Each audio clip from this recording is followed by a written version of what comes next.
जय श्री राम, हर हर महादेव। दोस्तों, आप लोगों ने सुना होगा कि स्नान एक प्रकार का होता है, लेकिन मैं आज आपको बताने वाला हूं कि हमारे सनातन संस्कृति के अंदर कितने प्रकार के स्नान बताए गए हैं।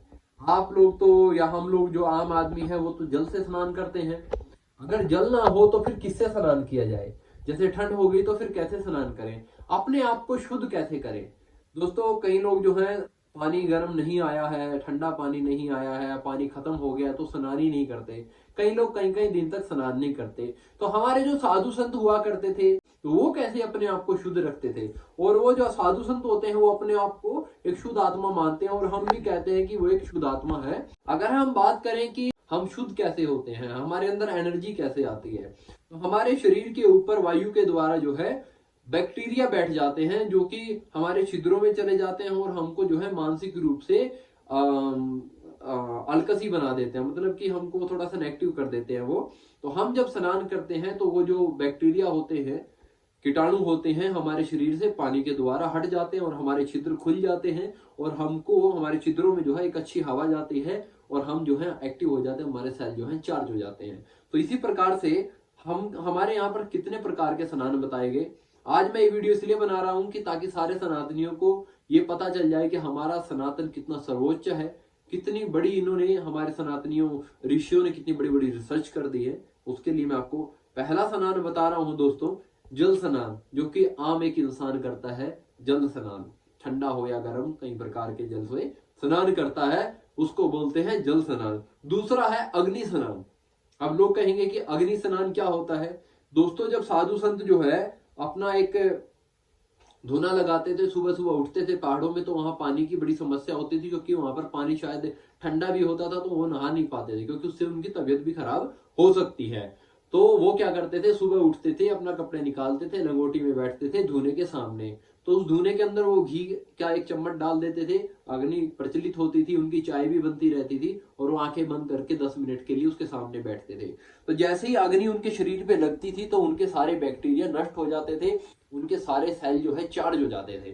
तो उनके शरीर की जो गंध है, जो बदबू आती है शरीर में से, वो भी जो है अग्नि के द्वारा रहित हो जाती थी। तो ये था हमारा अग्नि स्नान। और अगर हम घर में अगर इस स्नान को करना चाहें तो किस प्रकार करेंगे? तो हम सूर्य के सामने हम बैठ सकते हैं। जैसे ही सुबह सूर्य उदय हुआ, सूर्य की लाल किरण हमारे शरीर पर पड़ती है, तो हम क्या करें कि एक लंगोटी पहने या कोई निक्कर पहने या कोई कुछ भी ऐसा पहने जिससे हम अपने आप को ढक सके, और सूर्य के सामने बैठ जाए 10-15 मिनट, और अपना जो भी नाम जाप करना है, चुपचाप भजन करना है, भजन कर लीजिए। तो आपकी जो है सारे शरीर की जो है बांस चली जाती है, गंदगी मिट जाती है, बैक्टीरिया मर जाते हैं। दूसरा है वायु स्नान। अगर आप थोड़े लेट हो रहे हैं, पानी नहीं मिला, सूर्य की किरण आपके लाल किरण जो सूर्योदय की किरण आप नहीं ले पाए, फिर भी आप कहीं भी किसी भी समय में आप अपने कपड़े निकाल के वही लंगोटी या निक्कर में आकर आप वायु में अपने हाथों को फैलाकर लेट सकते हैं, खड़े हो सकते हैं, और थोड़ा इधर उधर आप घूम सकते हैं। अगर आप एक जगह पर खड़े होकर वायु स्नान का आनंद लेते हैं, आंखें बंद कर कर की वायु जो है मेरे शरीर से टच होकर जा रही है और मेरे सारे सेल को चार्ज कर रही है, सारे बैक्टीरिया को मार रही है, सारी बदबू को मिटा रही है, तो आप उसको महसूस करते हुए उस वायु का स्नान करते हैं। इसके बाद में चौथा स्नान आता है मानसिक स्नान। आप ना जल से नहाते हैं, ना अग्नि के सामने बैठते हैं, ना वायु के सामने जाते हैं ज्यादा, तो आप उसको भी महसूस नहीं करते, बल्कि अपने दिमाग से, अपने मानसिकता से अपना स्नान करते हैं। आप कुछ भी अपने मन को शांत करते हुए आप बैठते हैं और अपने शरीर को हल्का करने की कोशिश करते हैं। तो 10-15 मिनट के अंदर अंदर आप महसूस करते हैं कि जो मेरा जो स्नान है वो हो गया। कई लोगों को ये लगा रहता है कि मैंने एक बार हाथ धो लिया, नहीं अच्छे से नहीं धोया, दोबारा फिर धोने के लिए जाता है, नहीं नहीं पैर भी गंदे हो गए, नहीं नहीं अभी मेरे अंदर गंदगी है। तो ये क्या है? मानसिक बीमारी हो रही है उसको कि मैं अभी भी स्वच्छ नहीं हूं। तो इसी प्रकार से हम इसको अगर उल्टा करें कि हम मानसिक रूप से हम अपने आप को जान पाते हैं कि मेरी आत्मा तो एक शुद्ध आत्मा है, आत्मा का स्मरण करते हैं, आत्मा को याद करते हैं, और तो हम अपने आप को शुद्ध महसूस करते हैं। उसके बाद में दोस्तों पंचंग स्नान होता है।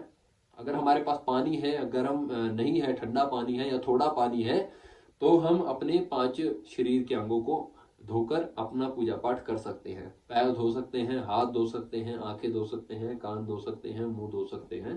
तो ये हमारा पंचंग स्नान हो जाता है। बाजू धो सकते। इसके बाद में आता है भस्म स्नान।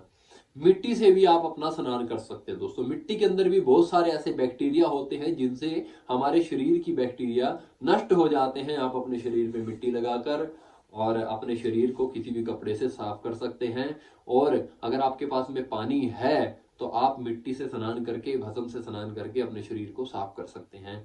दूसरा, अगर आपके पास में भस्म है, अग्नि की भस्म है, जैसे हम अपने घर में उपले जलाते हैं, राख हो जाती है, तो राख को भी अपने शरीर पर आप 10-15 मिनट के लिए लपेट सकते हैं और उसको किसी कपड़े से साफ करके अपने आप को स्वच्छ महसूस कर सकते हैं। ये भी एक भस्म स्नान होता है जो हमारे बैक्टीरिया को मार देता है। अब मैं अगर बात करूं तो दोस्तों, अमेरिका के अंदर छोटी सी 300 रुपए की 300 ग्राम की एक डिब्बी आती है जिसका रेट 3000 रुपए है भारत के अकॉर्डिंग। तो उसको अगर हम रात को उस भस्म को अगर थोड़ा सा एक चुटकी अगर चाटते हैं तो हमारी इम्यूनिटी पावर बढ़ती है। आजकल वो राख बिक रही है और वो राख हमारे चूल्हों के अंदर हुआ करती है, आरे के अंदर हुआ करती है। आज हमारी राख को उन्होंने बैक्टीरिया और कीटाणु वाली एक राख बताया है और उसी राख को वो अमेरिका के अंदर 3000 रुपए की बेच रहे हैं। तो हमारा फद्दू काटा जा रहा है, तो इससे बचिए। तो दूसरा स्नान है, एक 7वां स्नान है मंत्र स्नान। पवित्र हो पवित्र है एक मंत्र है जिससे आप उस पवित्र मंत्र को उच्चारण करके आप अपने आप को पवित्र महसूस कर सकते हैं। उससे भी आप जो है स्वच्छ हो जाते हैं और अपने ऊपर जल का छिपका दे लेते हैं, उससे भी आप स्वच्छ माने जाते हैं। उसके बाद आता है वर्षा स्नान। जब वर्षा पड़ती है दोस्तों उस समय पे भी आप स्नान कर सकते हैं। कैसे? ऐसे बहुत सारे हमने साधु संत भारत यात्रा में देखे हैं जो 3-3 4-4 साल से नहाए ही नहीं है। वो कहते हैं कि जब वर्षा आती है हम तभी नहाते हैं। ये स्नान ऐसे स्नान है दोस्तों, ये कि हर आदमी इनको नहीं कर सकता और इसलिए मैं इनको स्नान को बता रहा हूँ खाली, क्योंकि हमारे यहाँ पर पानी जो है अच्छी मात्रा में है। अगर नहीं भी है तो मानसिक स्नान, पंच अंग स्नान कर सकते हैं। उसके बाद में जो दोस्तों ये 9-8 जो मैंने स्नान आपको बताए हैं ये स्नान है। और हमारे स्नान जो है, स्नान का समय कौन सा होना चाहिए और स्नान जिस समय हम करते हैं वो किस किस के स्नान बोले जाते हैं, ये बड़ी इंपॉर्टेंट चीज है। 4 बजे से लेकर 5 बजे तक अगर हम स्नान करते हैं तो इसको ब्रह्म स्नान बोला जाता है दोस्तों। ब्रह्म आत्माएं जो होती हैं इस समय पे स्नान करती हैं। और इसके बाद में 5 बजे से लेकर 6 बजे तक ऋषि स्नान बोला गया है दोस्तों। इस समय पे ऋषिवर, साधु संत ये सब जो है स्नान करते हैं। अगर आप भी इस समय स्नान करते हैं तो आप इनकी श्रेणी में आ जाते हैं स्नान के माध्यम से। इसके बाद में आता है दोस्तों देव स्नान। जैसे ही सूर्य उदय होता है ऐसे ही आप अगर स्नान कर लेते हैं और नदियां और देवताओं को याद करते हैं तो भी आप देवताओं की कैटेगरी में आते हैं और आप देव स्नान करते हैं। सूर्य पीला होने से पहले आप अगर स्नान करते हैं तो उसको मानव स्नान बोलते हैं। मानव, एक साधारण मानव जो है स्नान करता है सूर्य उदय के बाद में तो उसको मानव स्नान बोलते हैं। इसके बाद में सबसे खतरनाक जो स्नान है वो आता है राक्षसी स्नान, जो कि 8 बजे से लेके और दोपहर तक होता है। इस समय के बीच में अगर कोई व्यक्ति स्नान करता है तो उसको राक्षसी कैटेगरी में डाला जाता है और वो उसको राक्षसी स्नान बोलते हैं, जिससे हमारे कार्यों में बाधा आती है। बाधा आने का कारण साइंटिफिक बता देता हूं कि हमारे जो बैक्टीरिया हैं वो हमारे शरीर के साथ साथ में हमारी मानसिक शक्ति को भी कमजोर बनाते हैं, सोचने की क्षमता कम करते हैं, कार्य करने की क्षमता में आलस ला देते हैं, निंद्रा ला देते हैं। इसलिए हमारे कार्य जो संपूर्ण नहीं हो पाते। हम बाइक और गाड़ी पे चलते हैं तो नींद आती है, अल्कस आ जाता है, इसलिए हमारे कार्यों में बाधा पड़ जाती है। इसलिए दोस्तों मैंने आपको बताए 8 स्नान जो कि आप अलग अलग कैटेगरी में अलग अलग चीजों से कर सकते हैं। और मैंने आपको 4 से 5 स्नान बताए जो कि देवताओं के होते हैं, ब्रह्म के होते हैं, ऋषियों के होते हैं और मानव के होते हैं और राक्षसी स्नान होते हैं। तो ये सारे स्नान मैंने आपको बताए। कुछ ही पल में जब भी आपको जरूरत लगे इन स्नान का एक्सपीरियंस, अनुभव लेकर जरूर देखना। मैं सनातनी हर्ष हरियाणा से संपूर्ण भारत यात्री भारतीय संस्कृति बचाने के लिए, भारत का इतिहास दोबारा से फिर लौटाने के लिए मैं पूरे भारतवर्ष में 1000 दिन के लिए पूरे भारत में बिना पैसे से यात्रा कर रहा हूं। और मैं अभी पिछले 23 राज्यों में बहुत सारे अनुभव इकट्ठे कर चुका हूं जिनको मैं समय के अनुसार आप सबके साथ बांटता हूं। वीडियो अच्छी लगे तो लाइक करना, क्योंकि मैं अलग अलग एक्सपीरियंस की वीडियो आपके सामने शेयर करता रहूंगा। जय श्री राम, जय गौ माता, हिंदू राष्ट्र की जय हो।